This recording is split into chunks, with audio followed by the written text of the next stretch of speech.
Welcome to the Blanco Wellness Podcast. Thank you for being here. Take a breath, and before anything else, just notice the quality of quiet around this moment. That is exactly where we are going today. There is something many people are quietly afraid of. And it is not failure or rejection or any of the things typically named when people talk about fear. It is silence. Not the dramatic silence of something going wrong, but the ordinary silence of a room with nothing playing in it, a walk without earphones, an evening with no screen to turn toward. The discomfort it produces is real, and it arrives quickly, usually within minutes of the external noise stopping, sometimes within seconds. And most people, when that discomfort appears, reach instinctively for whatever is nearest to fill the gap. A phone, a podcast, something to watch. Anything to ensure that the quiet does not last long enough to become genuinely silent. This is worth pausing on, because the avoidance of silence is one of the more consistent features of contemporary life and one of the least examined. Most people would say they enjoy peace and quiet. What they tend to enjoy is the idea of it. The beach at dawn, the cabin in the mountains, the image of stillness. The actual experience of sitting alone with nothing arriving and nothing being produced, with only whatever is already inside the mind to occupy it, tends to feel considerably less comfortable than the image suggests. And the reason, when examined honestly, is not that silence is unpleasant. It is that silence reveals. When the external noise stops, the internal noise becomes audible. The feelings that have been moving too fast to catch up with. The questions that have been postponed because there was always something more immediately pressing.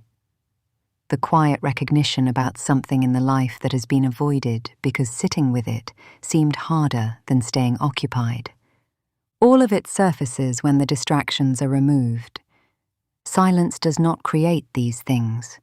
It simply makes them visible by removing everything that was covering them. And this is precisely why many people avoid it, not because they don't know the things are there, but because they have discovered, through experience, that stopping means encountering them. The Buddhist tradition understood this with unusual clarity.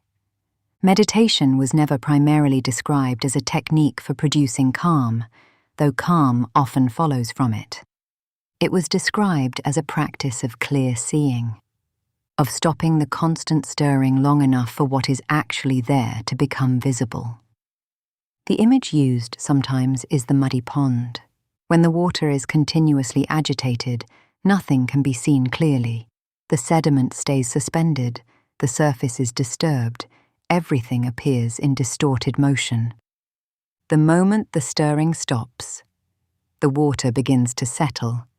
The sediment descends, and what was always there beneath the disturbance gradually comes into focus. The clarity was not created by the stillness. It was uncovered by it. A student travelled a significant distance to study with a master and arrived eager with questions. How does one find wisdom? How does one find peace? What is the proper way to understand one's own life? The master listened to all of it, and then said simply, "Sit." The student sat. Minutes passed in silence, then more minutes, and the student grew increasingly frustrated. He had come for answers, not for sitting. The master, watching, eventually said, "You came here for answers, and yet you are afraid of the place where answers appear." He was pointing toward the silence, not as a destination in itself, but as the condition in which things that could not be heard beneath the noise finally have room to surface. The Taoists described this through the image of the valley. A valley appears empty, lower than everything around it, hollow, containing apparently less than the mountains that flank it. Yet the valley is where water collects, where rivers run. where the richest soil gathers and the most abundant growth occurs. The emptiness is not the absence of value. The emptiness is precisely what makes the value possible. Silence operates this way. What appears to be nothing, the absence of stimulation, the removal of input, turns out to be the condition in which the most important things become accessible. Not because silence creates wisdom, but because it creates access to what was always there, waiting beneath everything that was covering it. There is a distinction worth drawing carefully between two experiences that can feel similar from the outside but are entirely different from the inside. Loneliness is the experience of disconnection, of being alone in a way that feels like exclusion, like something missing. Solitude is the chosen experience of being with yourself, of turning toward your own company rather than away from it, of discovering what is actually there when the external demands and performances and obligations briefly fall away. Many people have spent so little time in genuine solitude that they have never quite developed a comfortable relationship with their own presence. Not because they are lacking something, but because it is a relationship that requires time and practice, like any other. And the time and practice have been consistently replaced by the next available distraction. Think about the moments in your own life when the most important things have become clear. The decision that finally resolved itself not during the extended deliberation, but during a quiet morning that followed it. The understanding about yourself that arrived not from any specific effort to understand, but from a period of stillness that allowed something to surface on its own.